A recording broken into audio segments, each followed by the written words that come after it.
Praise lord అందరికీ. ఈరోజు అపోస్తలుడైన పౌలు కొరింథీలకు వ్రాసిన 2వ పత్రిక 11వ అధ్యాయం చదువుకుందాము. ప్రారంభిస్తున్నాను. కొంచెం అవివేకముగా నేను మాటలాడినను మీరు సహింపవలెనని కోరుచున్నాను. నన్ను గూర్చి మీరెలాగైనను సహించుడి. దేవాశక్తితో మీ ఎడల ఆసక్తి కలిగి ఉన్నాను. ఎందుకనగా పవిత్రురాలైన కన్యకనుగా ఒక్కడే పురుషునికి అనగా క్రీస్తుకు సమర్పింపవలెనని మిమ్మును ప్రదానము చేసి తిని కాని సర్పము తన కుయుక్తి చేత హవ్వను మోసపరిచినట్లు మీ మనసులను చెరుపబడి క్రీస్తు ఎడలనున్న సరళత నుండియు పవిత్రత నుండియు ఎట్లైనను తొలగిపోవునేమో అని భయపడుచున్నాను. ఏలయనగా వచ్చినవాడెవడైనను మేము ప్రకటింపని మరియొక యేసును ప్రకటించినను, లేక మీరు పొందని మరియొక ఆత్మను మీరు పొందినను, మీరు అంగీకరింపని మరియొక సువార్త మీరు అంగీకరించినను, మీరు వానిని గూర్చి సహించుట యుక్తమే. నేనైతే మిక్కిలి శ్రేష్ఠులైన ఈ అపోస్తలుల కంటే లేసమాత్రమును తక్కువ వాడను కానని తలంచుకొనుచున్నాను. మాటలయందు నేను నేర్పులేని వాడనైనను జ్ఞానమందు నేర్పులేని వాడను కాను. ప్రతి సంగతిలోనూ అందరి మధ్యను మీ నిమిత్తము మేము ఆ జ్ఞానమును కనపరిచి ఉన్నాము. మిమ్మును హెచ్చింపవలెనని మీకు దేవుని సువార్తను ఉచితముగా ప్రకటించుచు నన్ను నేనే తగ్గించుకుని నందున పాపము చేసితినా? మీకు పరిచర్య చేయుటకై నేనితర సంఘముల వలన జీతము పుచ్చుకొని వారి ధనము దొంగిలిన వాడనైతిని. మరియు నేను మీ యొద్దనున్నప్పుడు నాకక్కర కలిగి ఉండగా నేనెవని మీదనూ భారము మోపలేదు. మాసిదోనియా నుండి సహోదరులు వచ్చి నా అక్కర తీర్చిరి. ప్రతి విషయములోనూ నేను మీకు భారముగా ఉండకుండా జాగ్రత్త పడితిని.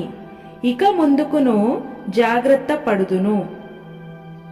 క్రీస్తు సత్యము నా యందు ఉండుట వలన అకయా ప్రాంతముల యందు నేనీలాగు అతిశయపడకుండా నన్ను ఆటంకపరుచుటకు ఎవరి తరము కాదు. ఎందువలన? నేను మిమ్మును ప్రేమింపనందువలన దేవునికే తెలియను. అతిశయ కారణము వెదుకువారు ఏ విషయములో అతిశయించుచున్నారో ఆ విషయములో వారునో మావలే ఉన్నారని కనబడు నిమిత్తము వారికి కారణము దొరకకుండా కొట్టివేయుటకు నేను చేయుచున్న ప్రకారమే ఇక ముందుకును చేతును. ఏలయనగా అట్టివారు క్రీస్తు యొక్క అపోస్తలుల వేషము ధరించుకుని వారైయుండి దొంగ అపోస్తలులను మోసగాండ్రగు పనివారునై ఉన్నారు. ఇది ఆశ్చర్యము కాదు. సాతాను తానే వెలుగుదూత వేషము ధరించుకొనుచున్నాడు గనుక వాని పరిచారకులను నీతి పరిచారకుల వేషము ధరించుకొనుట గొప్ప సంగతి కాదు. వారి క్రియల చొప్పున వారికంతము కలుగును. నేను అవివేకినని ఎవడునూ తలంచవద్దని మరలా చెప్పుచున్నాను. అట్లు తలంచినేడల నేను కొంచెము అతిశయపడునట్లు నన్ను అవివేకినైనట్టుగానే చేర్చుకొనుడి. నేను చెప్పుచున్నది ప్రభు మాట ప్రకారము చెప్పుట లేదు గాని ఇట్లు అతిశయపడుటకు ఆధారము కలిగి అవివేకి వలె చెప్పుచున్నాను. అనేకులు శరీర విషయంలో అతిశయపడుచున్నారు గనుక నేనును అలాగే అతిశయపడుదును. మీరు వివేకులయుండి సంతోషముతో అవివేకులను సహించుచున్నారు.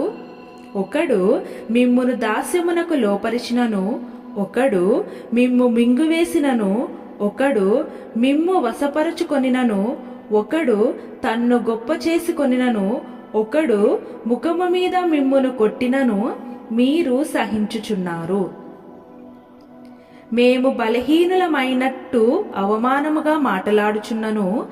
ఏ విషయమందు ఎవడైనా ధైర్యము కలిగి ఉన్నాడో ఆ విషయమందు నేను కూడా ధైర్యము కలిగిన వాడును. అవివేకముగా మాటలాడుచున్నాను సుమా. వారు హెబ్రియుల, నేనును హెబ్రియుడనే. వారు ఇశ్రాయేలీయుల, నేనును ఇశ్రాయేలుడనే. వారు అబ్రహాము సంతానమా? నేనును అట్టివాడనే. వారు క్రీస్తు పరిచారకుల వెర్రివాని వలె మాటలాడుచున్నాను. నేనును మరీ ఎక్కువగా క్రీస్తు పరిచారకుడును. మరీ విశేషముగా ప్రయాసపడితిని. మరీ అనేక పర్యాయములు చెరసాలలో ఉంటిని. అపరిమితముగా దెబ్బలు తింటిని. అనేక మారులు ప్రాణాపాయములలో ఉంటిని. యూదుల చేత 5 మారులు ఒకటి తక్కువ 40 దెబ్బలు తింటిని. 3 మారు బెత్తములతో కొట్టబడి తిని. ఒకసారి రాళ్లతో కొట్టబడి తిని. మమ్మూరు ఓడ పగిలి శ్రమపడి తిని. ఒక రాత్రింబగలు సముద్రములో గడిపి తిని. అనేక పర్యాయములు ప్రయాణములలోను, నదుల వలనైన ఆపదలలోను, దొంగల వలనైన ఆపదలలోను, నా స్వజనుల వలనైన ఆపదలలోను, అన్యజనుల వలనైన ఆపదలలోను, పట్టణముల ఆపదలలోను, అరణ్యములో ఆపదలలోను, సముద్రముల ఆపదలలోను, కపట సహోదరుల వలన ఆపదలలోను ఉంటిని. ప్రయాసముతోనూ కష్టముతోనూ తరచుగా జాగరణములతోనూ ఆకలి దప్పులతోనూ తరచుగా ఉపవాసములతోనూ చలితోనూ దిగంబరత్వముతోనూ ఉంటిని. ఇంకనూ చెప్పవలసినవి అనేకములున్నవి. ఇవియునుగాక సంఘములన్నిటిని గూర్చిన చింతయు కలదు. ఈ భారము దినదినమున నాకు కలుగుచున్నది. ఎవడైనను బలహీనుడాయనా? నేనును బలహీనుడను కానా? ఎవడైనను తొట్రుపడెనా? నాకును మంట కలుగదా? అతిశయపడవలసి ఉంటే నేను నా బలహీనత విషయమైన సంగతులను గూర్చియే అతిశయపడుదును. నేను అబద్ధమాడుట లేదని నిరంతరము స్తుతింపబడుచున్న మన ప్రభువగు యేసు యొక్క తండ్రి అయిన దేవుడు ఎరుగును. దమస్కులో అరెతా అను రాజు క్రింద ఉన్న అధిపతి నన్ను పట్టగోరి కావలియుంచి దమస్కీయుల పట్టణమును భద్రము చేసెను. అప్పుడు నేను కిటికీ గుండా గోడ మీద నుండి గంపలో దింపబడి అతని చేతిలో నుండి తప్పించుకొని పోతిని. ఆమేన్. ప్రభువైన యేసుక్రీస్తు వారు ఈ వాక్యం